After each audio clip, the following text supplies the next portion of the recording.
My name is Daniel Brooks, a 41-year-old electrician from Arizona, a husband who believed he understood every corner of his home, every routine of his wife, every beat of the life we built together until the morning I discovered that the biggest secret of my marriage was hidden not in another city or another man, but inside the very walls where we slept, laughed, argued, and dreamed.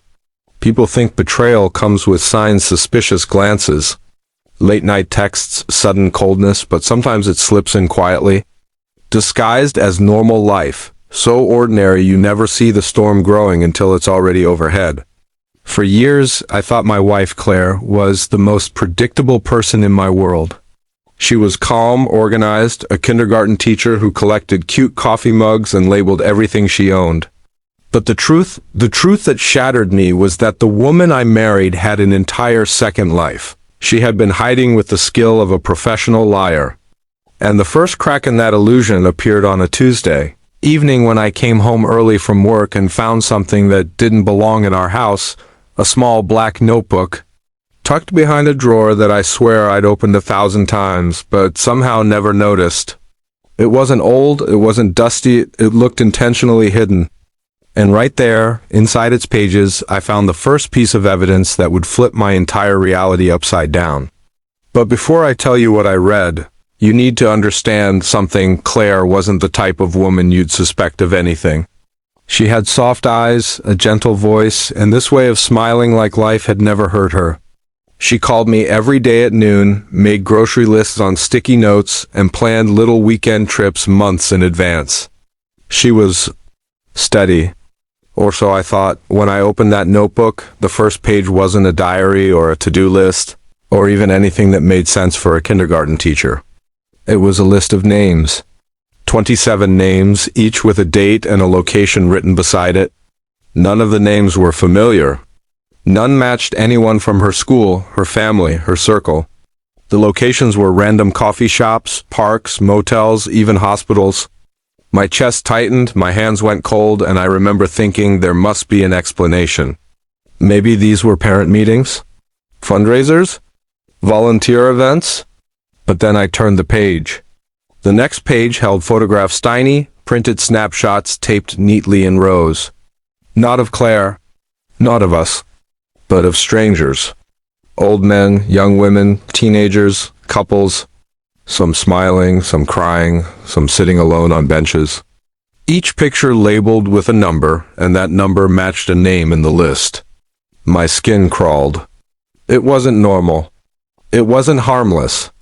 It felt wrong. And suddenly my perfectly ordinary wife didn't seem so ordinary anymore. I heard the garage door open, and panic shot through me. I shoved the notebook back where I found it and rushed to the kitchen like nothing was wrong. Claire walked in, calm as ever, humming softly as she unpacked groceries. But that night, as she talked about her day, I noticed something I had never noticed before: a distance. A softness that wasn't warmth but a veil. Something practiced. Something rehearsed. Like she had been living a script while I was living real life. Over the next few days I watched her. Not in a creepy way, but the way a man watches when he suddenly realizes he knows nothing about the person he sleeps beside. She left the house at strange times, early mornings, late evenings, claiming she had meetings or school events. Her phone, always face up before, was now always face down.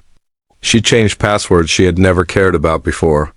She started wearing perfume on days she claimed she was too tired to go anywhere. Every alarm bell in my head was screaming. But the biggest shock came 4 nights later when I decided to quietly follow her. She told me she had a school staff meeting that would run late. But instead of driving toward the school, she drove 15 minutes in the opposite direction into a quiet residential neighborhood I'd never seen before. She parked, stepped out with a bag in her hand, and walked straight into a small, single-story house like she'd lived there her whole life. No knocking. No texting. No hesitation. My heart dropped. I sat in my truck, gripping the steering wheel so hard my knuckles turned white. I didn't know if I should storm inside, call the police, or just walk away from everything. But I waited. After an hour, she came out looking calm, not guilty, not scared, just settled. like she had completed something important, something meaningful. My mind was racing with possibilities: an affair, a secret family, drugs, something worse. I needed answers, and I was done waiting for them to fall into my lap. The next morning, when she left for work, I searched the house. Not because I wanted to catch her doing something wrong, but because I needed to know the truth, even if the truth ruined me.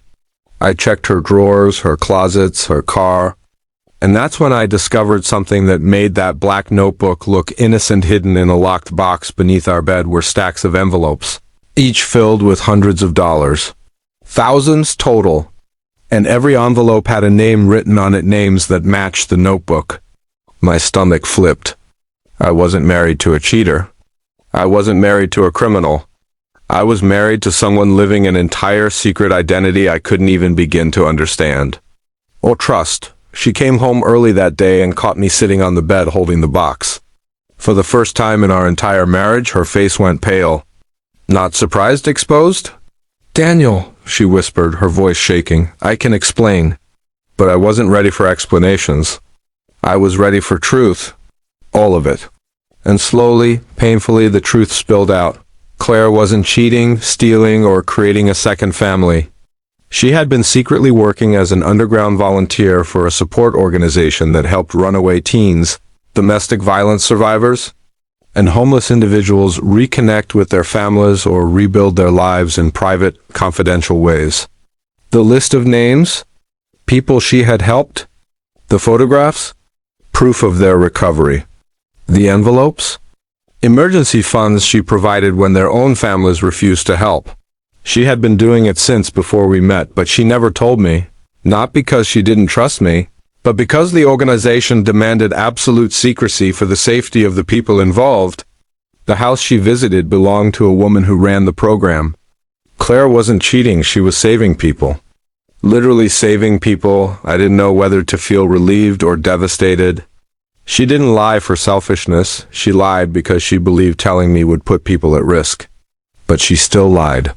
She still shut me out. She still lived a double life under my roof while I believed we shared everything.